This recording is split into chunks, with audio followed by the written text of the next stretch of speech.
Okay, let's talk about how Western ideology, no matter what labels you put on it, have a have a deteriorating influence on those on the public and on the political spectrum. Uh, and this is something that I've become more and more aware of, and I've spoken on it in a kind of roundabout way, I guess. But um if you pay attention and if you can think in a more critical way and don't put in partisan tribalistic patina into your thinking, and and you can see what and you can determine what is right and what is wrong, and don't buy into that gray area nonsense. Then you can basically say no, it's wrong, and you can see the bullshit that is taking place, and you can determine who is right, who is wrong, what is evil, what is good, and you can determine uh, and you can determine a stronger morality, ethics, principles, and you can determine what a true forward marching uh, ideology is. And there's real ideology of where you believe when you say, I want equality, I want ethics, I want morality, I want principles, I want the good of all, I want to protect and preserve our natural world because the natural world gifts us with everything we need and gives us the material and and observations that will take us to the next level and progress us into a future. And so I want to touch upon one particular area right now, and that is Israel and the gray zone and moderate rebels talk about on an international level, but they also concentrate, particularly, they also like to concentrate some uh, onto Israel. And Max Blumenthal, just I was just watching a interview he was having with David Sheen. And Max and David Sheen are both Jews, and they are pointing out the racist, fascistic, and basically evil ideology. And I've I've listened to some others who are less who point out many of the things that David Sheen pointed out on the video I was just watching with the interview at Moderate Rebels with Max Blumenthal. But there are others who are more who point out a lot of the stuff that Max has been pointing out, and apparently David Chin. I just him. I just it just that was brought to my attention by Moderate Rebels and Max Blumenthal. But there are others, even in Israel, who and David Sheen lives in Israel, I guess. Uh, I haven't, as I said, he's just been brought to my attention. Um, but um, as I said, there are some others who are speaking out, maybe not as forthright as Max and David, uh, but it seems if you pay attention to that, and then I've watched I-24, which is Israel's uh, legacy propaganda media.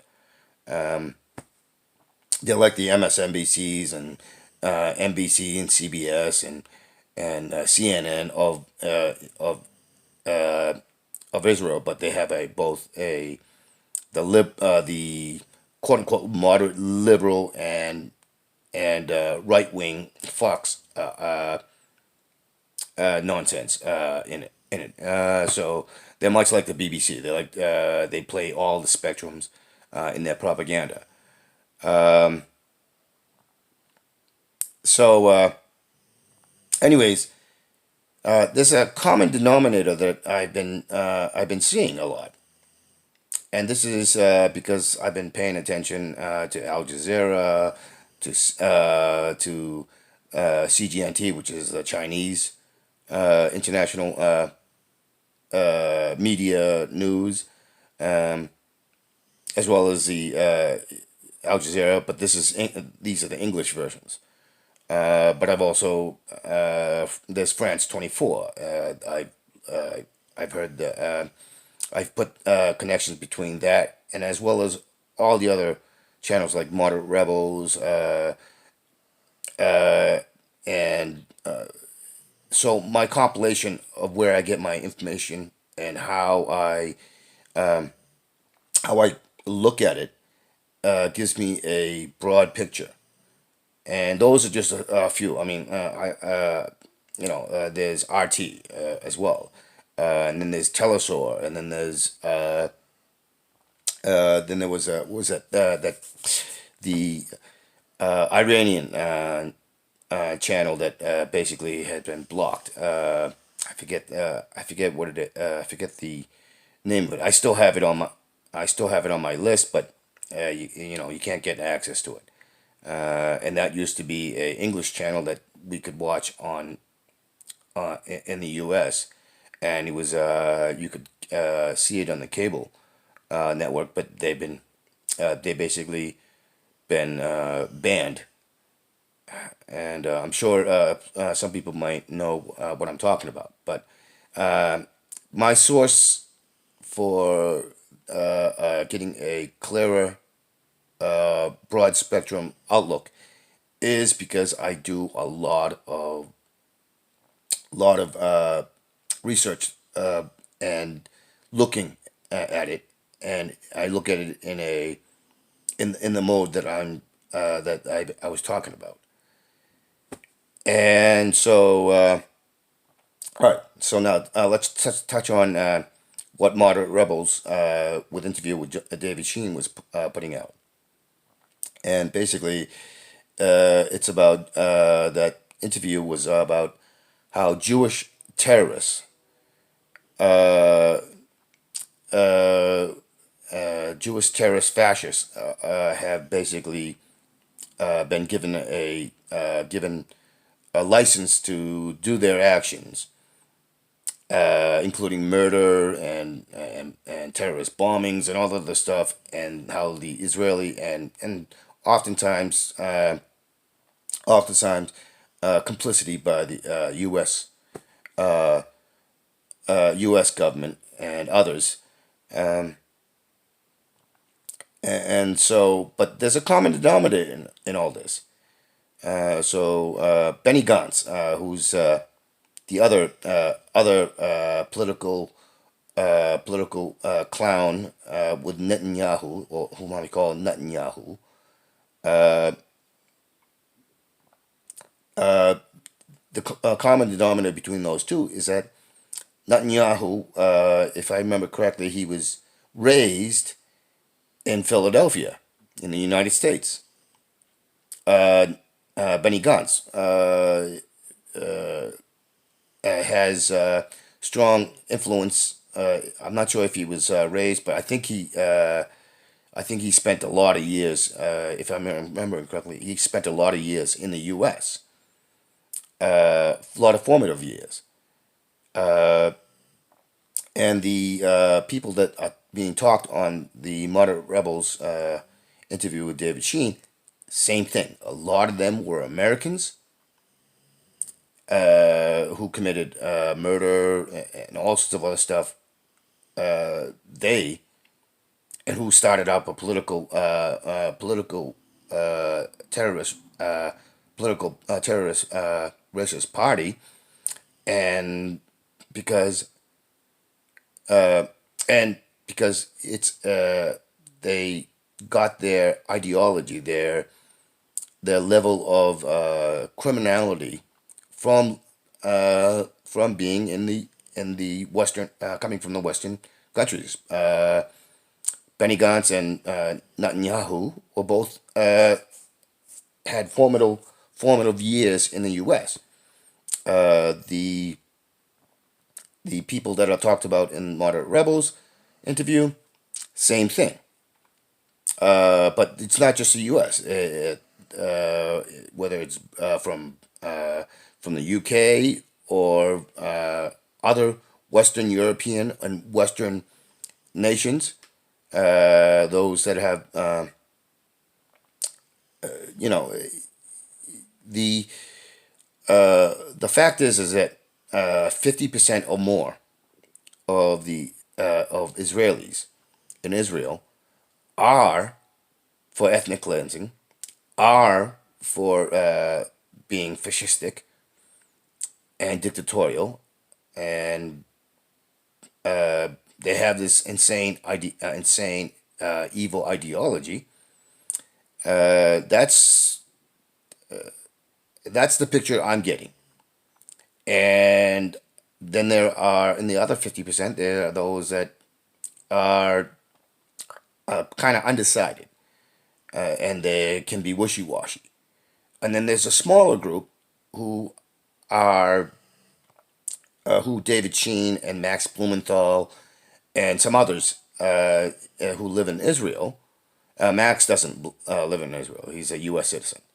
Um, so, but there are a small minority who believe in who believe in equality, who believe in using of having a more carrot and no and less stick secular governance of the population. They're the more rational. They're the most logical. They're the most compassionate sector, but they have virtually no. They've been so marginalized. They have no influence. And here's the thing: is that latter group. If I'm understanding, if I'm getting the picture correctly, they're not really from. They're not transplants from Western countries, because those in the 50% or more group that they're largely from Western transplants. And those that are in between are either from Western or not Western transplants. And these are the descendants or people that the older ones that came after Israel was established, and that was a Western dictate. That the Jewish people needed land and a home, so we'll determine where the land. It doesn't matter if it's already populated, and fuck all. You're just gonna have to deal with it and do as we tell you to do, because you got no choice. Otherwise, we're gonna go and kill you and displace you and plunder you and pillage you, and so that was basically what it came down to. And it said, they like to use that thing of UN, but it basically wasn't a UN. It was just a small group. The U.S. and Great Britain at the time had the strongest position, and and then Russia and China basically they're like, yeah, we don't really care. It's not really something that's going to affect us. So they both the China and U.S. Dropped the ball. Dropped the ball. Of course, they didn't really. China didn't really have an official position on the UN, just like as Russia did. Russia had veto power. Great Britain had veto power. The U.S. had veto power.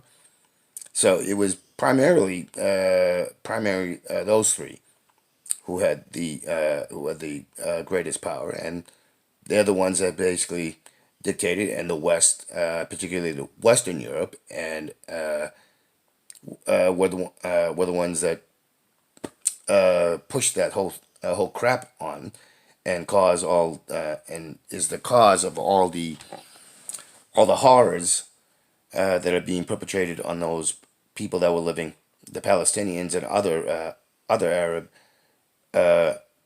Arabs that were living there, and so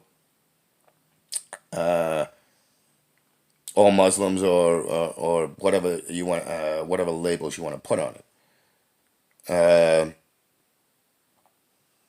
And so, if you think about it, it makes sense because it's colonialism mentality. Take it or we'll fuck you up. That's basically comes what it comes down to. And the whole thing that it's under the United Nations decision, that was completely not a bullshit. Um, it was we have the force, we have the power. We'll go ahead and do it, and fuck all of you that may have things fall in line, or we'll fuck you up. That's basically what it comes down to. And but so as I said, the common denominator is that the political mechanisms uh, for a large section of Israeli politics are are Western transplants. Uh, are those who have been brought up on a colonialism spectrum of ideology, and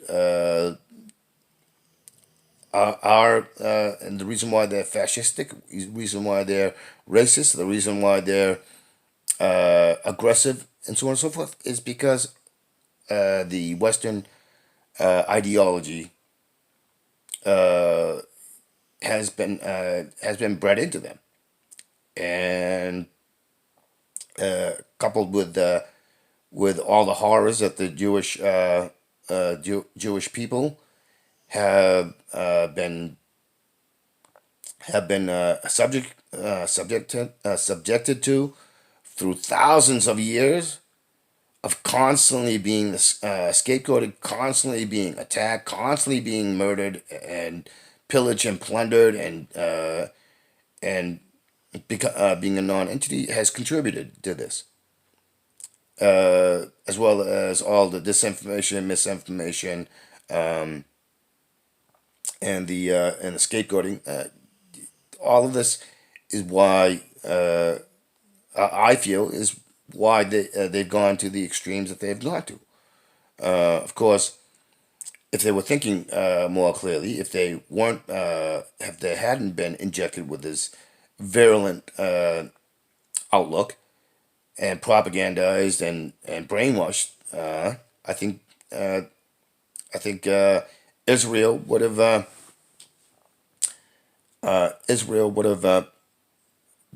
been in a far better position with the Arab and Muslim community around it. Um, it didn't help that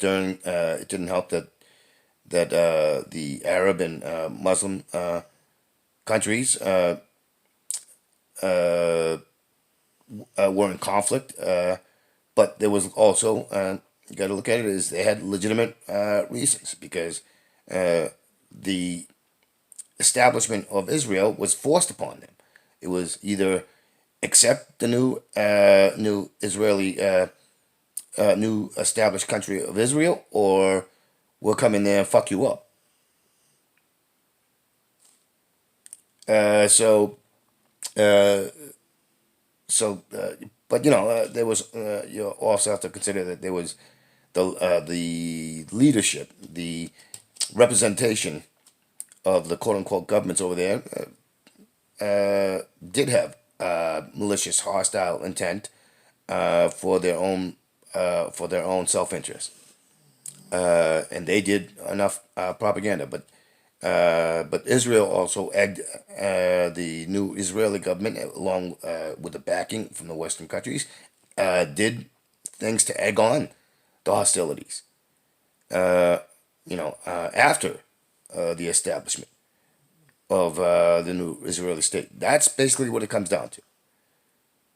So you got a bunch of, and this is a historical thing.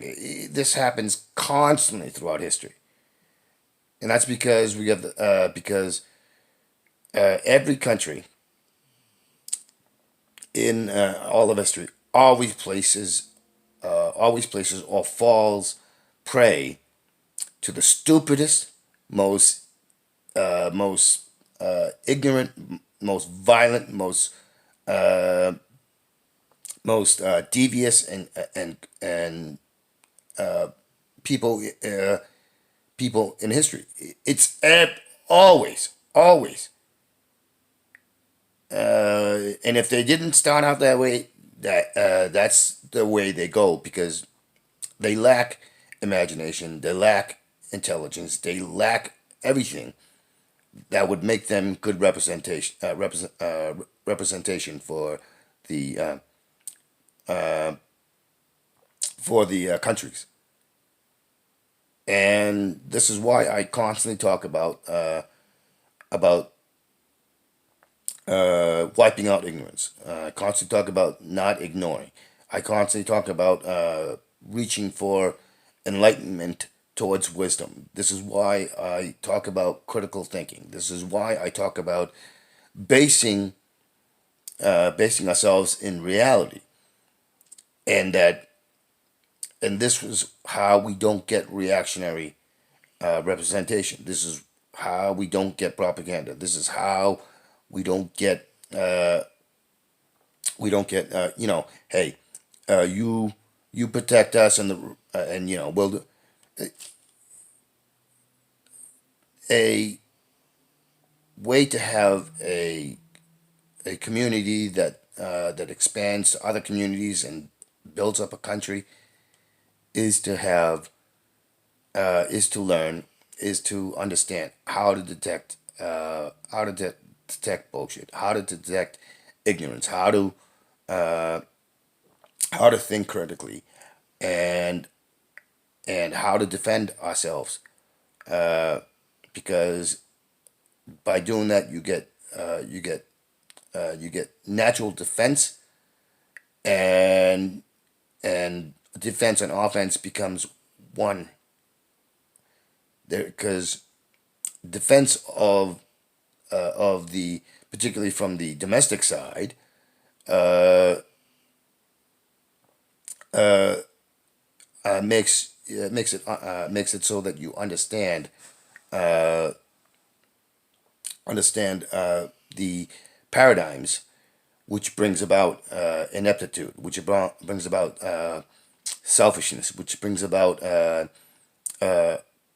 evil ideologies, uh, and offense becomes a part of becomes one and all with defense, and there is more creative, imaginary ways to deal with hostility from both it within and without, and it projects, it force projects and brings about the fear from outside and within of being able to being able to bring down and take control. Um, the thing is that uh, you know, having millions of people to become soldiers and so on and so forth uh, does historically it doesn't work.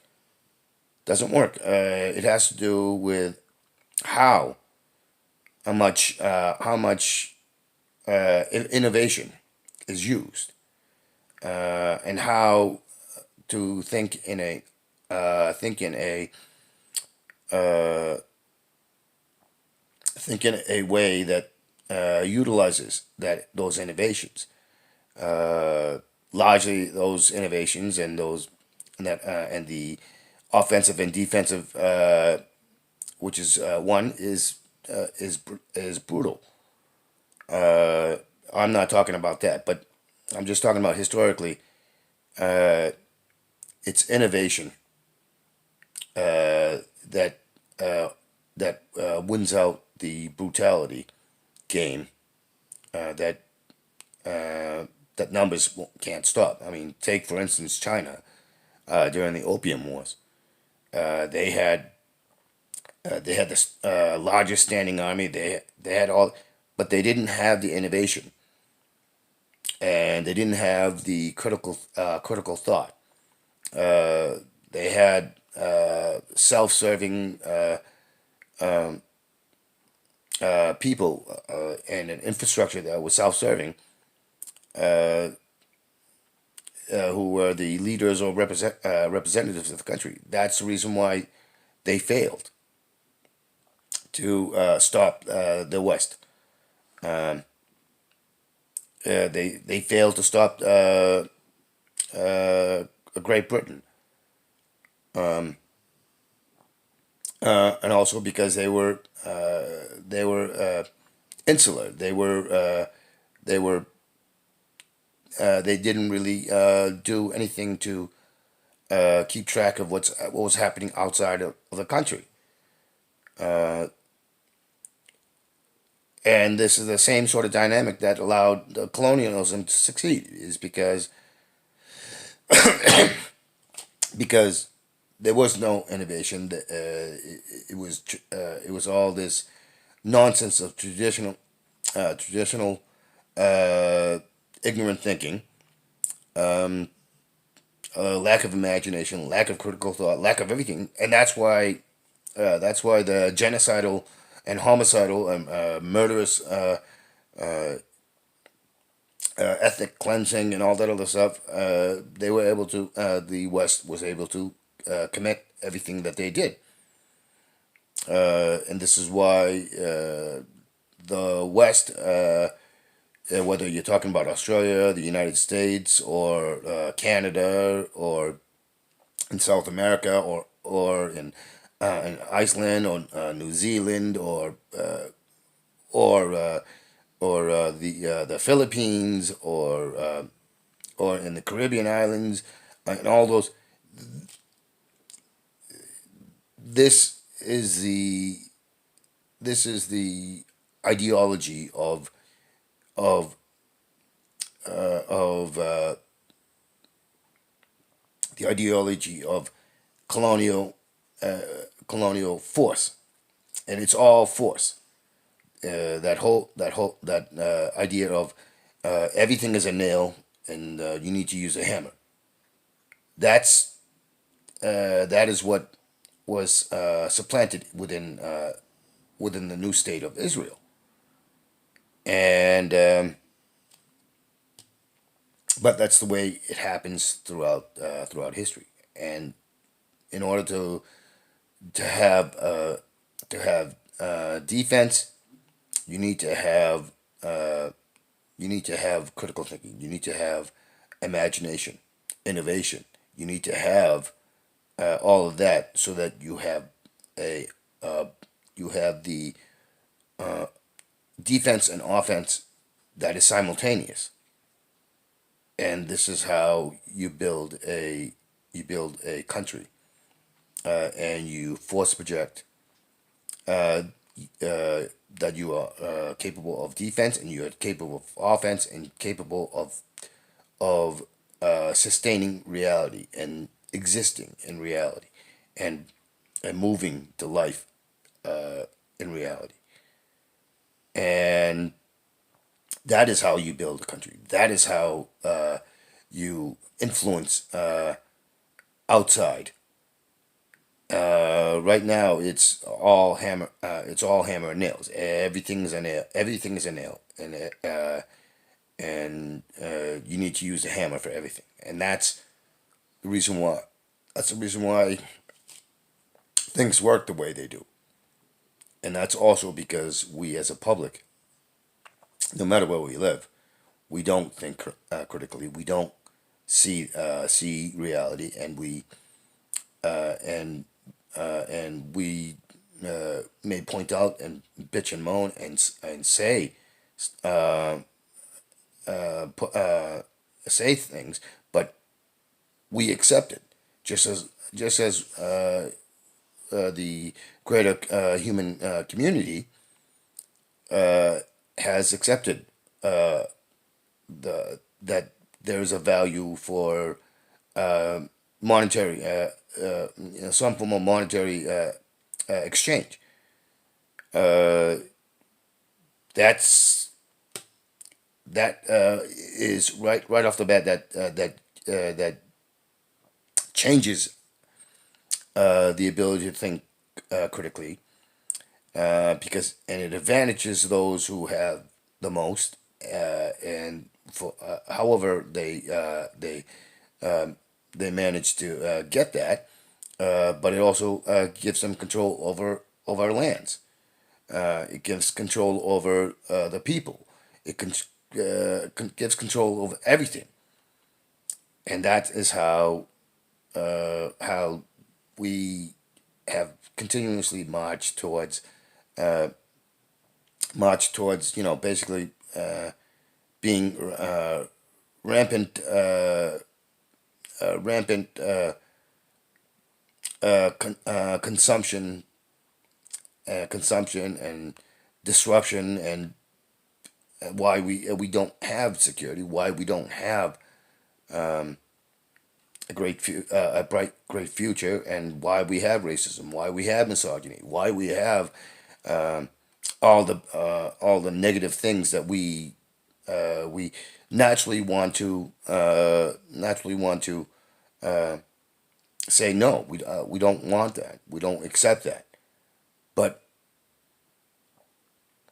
that requires being able to think critically, and that requires understanding that there are times and there are places where intolerance and force must and needs to be exerted, but it has to be done surgically, and and if you come to understand the way I do, then you know where to surgically do it, and how to surgically do it, and how to do it in an innovative and with innovation and imagination, because otherwise all you're getting is just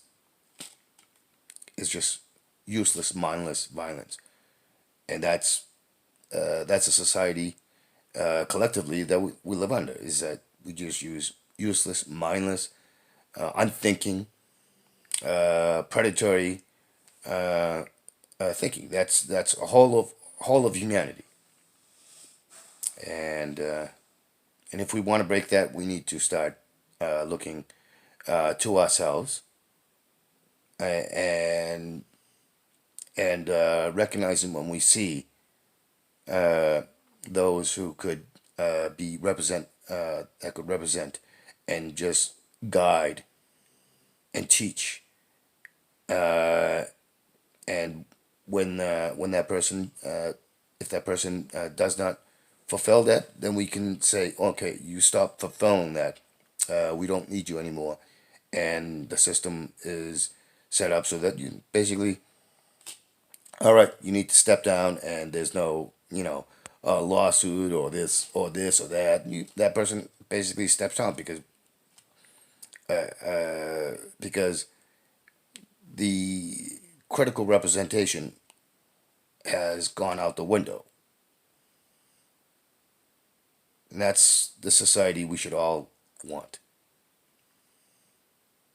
And the thing is in the system I'm talking about, there really it won't be necessary to have a small group represented because the community will be on the same page. Will have that critical understanding, and if there's representation, it's really just they're just they're just going to be for outside the community. For them for them to put a face or something to outside the country to that they can that other can can uh, can have dialogue with, and that's basically what I'm talking about. All right, thanks. Bye.